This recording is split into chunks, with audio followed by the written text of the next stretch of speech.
Hello and welcome to Let's Learn Academy. We are studying pair of linear equations in two variables. This is part 2 and I'm Ashika Panikar. Part 1 में हमने एक तरीका तो देखा graph बना के कि कैसे लीनियर इक्वेशन को सॉल्व करके हम आंसर लाते हैं, लेकिन और भी तरीके होते हैं इसको सॉल्व करने के लिए. सो methods for solving linear equations. Mainly there are two types of methods for solving these equations. First is graphical method and second is algebraic method. Algebraic method includes three types of methods, which is elimination, substitution, cross multiplication methods. Graphical method. General form of pair of linear equation in two variables is a1x plus b1y plus c1 is equals to 0, and the second equation a2x plus b2y plus c2 is equals to 0. पिछले video में हमने देखा था कि अगर आपके पास दो equation given हो तो उसका आप अगर ग्राफ बनाएंगे तो दो स्ट्रेट लाइंस बनेंगी और उन दोनों को देख के आप बता सकते हैं कि वो इंटरसेक्टिंग है, कोइंसिडेंट है या पैरेलल है. Here is a shortcut for that without making any graphs.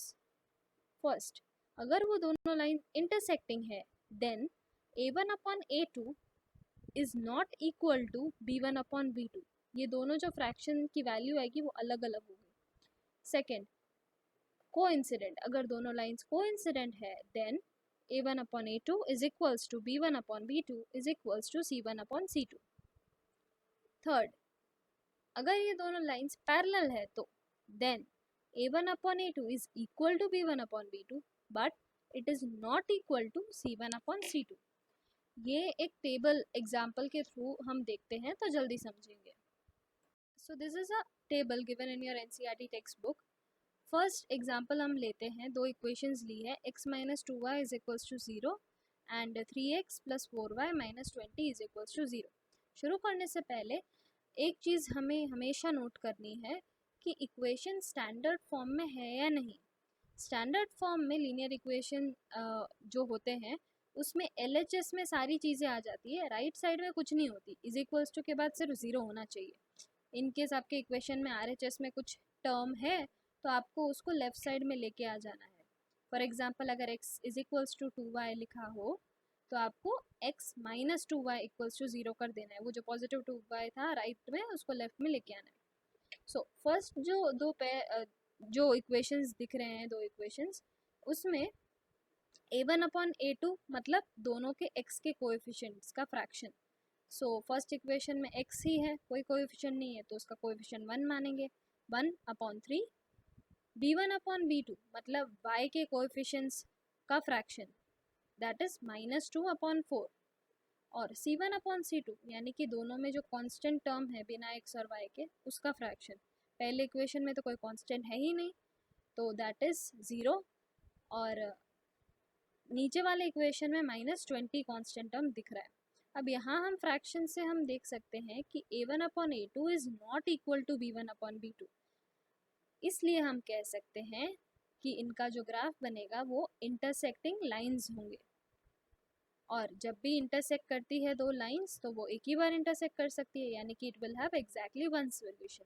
Similarly second जो एग्जांपल दिया है उसमें a1 upon a2, b1 upon b2, c1 upon c2 तीनों की वैल्यूज हमें इक्वल दिखेंगी. You can pause the video and just check it.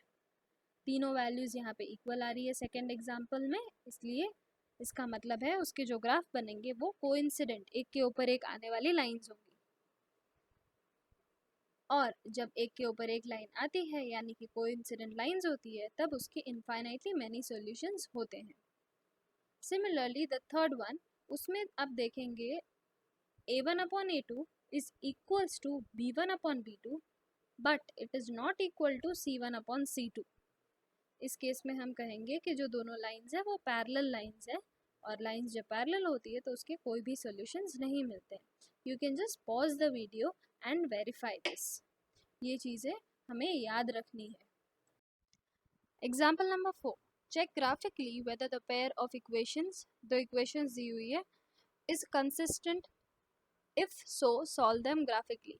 Consistent का मतलब है उसका एक तो सॉल्यूशन कम से कम आना ही चाहिए, यानी कि जो हमारे केसेस थे जब लाइंस इंटरसेक्टिंग हो या तो जब कोइंसिडेंट हो उन दोनों केसेस में कम से कम एक सॉल्यूशन तो हमें मिल ही जाता है, पर जब लाइंस पैरेलल हो तो उस समय हमें एक भी सॉल्यूशन नहीं मिलते। जब हमें एक भी कम से कम सॉल्यूशन मिल रहा हो तब हम कहते हैं कि वो जो इक्वेशंस है वो कंसिस्टेंट है। तो इसको सॉल्व करते हैं ग्राफिकली। जैसे एग्जांपल 1, 2 और 3 किया था, सिमिलर है, no difference, this is graphical method. Graph बनाने से पहले हमें टेबल बनाना पड़ेगा। टेबल बनाने के लिए जो पहला इक्वेशन है वो है x + 3y = 6। इस इक्वेशन में y को एक साइड में रखते हुए और बाकी सारी चीज़ों को दूसरी तरफ अगर हम भेजें तो y = 6 - x/3। ज़रूरी नहीं आप y को ही लेफ्ट में रख के y के लिए एक इक्वेशन ऐसा बनाएं, आप उल्टा भी कर सकते हैं। x = 6 - 3y करें तो भी कोई प्रॉब्लम नहीं है, still you will get the same equation and same line. Similarly जो सेकेंड इक्वेशन है दैट इज 2x - 3y = 12।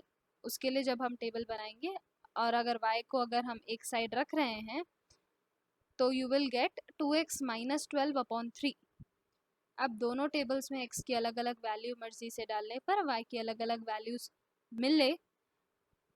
और एक और चीज़, again I am reminding you, कोशिश कीजिए आप x की ऐसी वैल्यू डालें जिससे y के फ्रैक्शन या तो डेसिमल पॉइंट्स ना आए तो भी कोई प्रॉब्लम नहीं है, बस अगर इंटीजर्स आ रहे हैं तो आपको ग्राफ बनाने में आसानी रहेगी। आप जब ग्राफ बनाएंगे तो आपका ग्राफ कुछ इस तरीके से दिखेगा। You will get 2 lines which are intersecting at one point and that point is 6, 0. So the solution is 6, 0. One more thing I would like to add is कि आप जो ग्राफ यहाँ पे देखेंगे तो आपको थोड़ा कन्फ्यूजन होगा कि इसमें x और y एक्सिस इस तरीके से क्यों बना है। सिंपली अगर आप अपनी ग्राफ बुक में या ग्राफ पेपर पे अगर आप ग्राफ बना रहे हैं तो आप ग्राफ में एक्सिस जो है वो एक प्लस के सिंबल जैसा बनाइए, एक्स एक्सिस बीच में और वाई एक्सिस भी एक प्लस सिंबल फॉर्म करता हो वैसा एक्सिस, और आप ग्राफ बनाएंगे तो your graph will be proper. Example number 5, graphically find whether the following pair of equations has no solution, unique solution or infinitely many solution। आप वैसे a1/a2 b1/b2 वो सब कंपेयर करके भी ये तो बता सकते हैं, लेकिन ये क्वेश्चन थोड़े नखरे वाले लग रहे हैं, इसलिए आपको ग्राफ पहले बनाना पड़ेगा और फिर बताना पड़ेगा कि इसका नो सोल्यूशन आ रहा है, यूनिक सोल्यूशन यानी कि एक सोल्यूशन आ रहा है, या तो बहुत सारे इनफाइनाइटली मैनी सोल्यूशंस आ रहे हैं। इसमें पहला इक्वेशन तो मासूम लग रहा है बेचारा, लेकिन जो सेकंड इक्वेशन है वो थोड़ा विचित्र दिख रहा है, इसलिए सेकंड इक्वेशन को मार मार के हम विचित्र से सीधा साधारण मनुष्य बना लेते हैं। तो उसके लिए सोल्यूशन में पहले हम जो सेकंड इक्वेशन है उसको 5/3 से मल्टीप्लाई कर लेंगे। एक इक्वेशन में कुछ फ़र्क नहीं पड़ता अगर आप लेफ़्ट और राइट साइड दोनों साइड एक ही चीज़ मल्टीप्लाई ऐड सब्ट्रैक्ट कुछ भी करो। तो जो सेकंड इक्वेशन है उसमें मुझे ये नीचे 5 नहीं चाहिए, इसलिए मैं 5 से मल्टीप्लाई करूँ तो भी काम चल जाएगा, लेकिन तुम्हारे टेक्स्ट बुक वालों ने 5/3 से मल्टीप्लाई किया, आप खाली 5 से मल्टीप्लाई करेंगे तो भी नो इश्यूज़। सो 5/3 से अगर इक्वेशन 2 को मल्टीप्लाई करते हैं you will gate 5x - 8y + 1 = 0। अच्छा, जब ये मल्टीप्लाई किया 5/3 से तो हमको जो इक्वेशन मिल रही है वो तो इक्वेशन 1 ही बन गई, but this is same as equation 1 only, hence the lines represented by equations 1 and 2 are coincident. मतलब ये एक ही लाइन है, तुम दोनों का ग्राफ बनाओगे क्योंकि इक्वेशन सेम है तो लाइन भी एक के ऊपर ही बनने वाली है एक, therefore it has infinitely many solutions. आप फिर भी इसे ग्राफ बना के चेक कर सकते हैं। क्यों ग्राफ बनाने के लिए कहा गया है यहाँ पे, क्योंकि आपको तो सपने में नहीं आएगा कि 5/3 से ही मल्टीप्लाई करना है, आपको बस डिनोमिनेटर हटाना है सेकेंड इक्वेशन में से, तो आप तो डायरेक्टली 5 से मल्टीप्लाई करेंगे यूजुअली, और 5 से मल्टीप्लाई करेंगे तो हो सकता है आपको जो इक्वेशन आए वो सेम टू सेम इक्वेशन 1 जैसा दिखे नहीं, दिखने में अलग हो, कोएफिशिएंट्स अलग हो, लेकिन आप फिर भी ग्राफ बनाएंगे तो आपको कोइंसिडेंट लाइंस मिलेंगे। You can verify it that way. So yes, hope you understood the graphical method. One thing I would like to tell you is, initially I told you there are 4 methods for solving these equations. 4 method है, graphical, elimination, substitution और cross multiplication. Exam में जब question आते हैं तो usually 2 equation दिए होते हैं, पेयर ऑफ लीनियर इक्वेशन दी होती है और बोलते हैं उसको सॉल्व करके आप सॉल्यूशन बताओ। जब ऐसा क्वेश्चन दिया जाए तब आप चारों में से कोई भी मेथड यूज़ कर सकते हैं, बट अगर आपके क्वेश्चन में मेंशन किया है कि यूज़ ग्राफिकल मेथड, तो हाँ आपको यही मेथड से सॉल्व करना पड़ेगा। The most important two methods in this chapter is elimination and substitution, और वो इन ग्राफिकल और क्रॉस मल्टीप्लिकेशन से कंपैरेटिवली ईजी भी है। So yes, pay attention more to that, but obviously you need to know all the 4 methods so that अगर question में नाम method का मेंशन किया हो तो आप इजीली कर पाए। Thank you, see you in the next video, bye.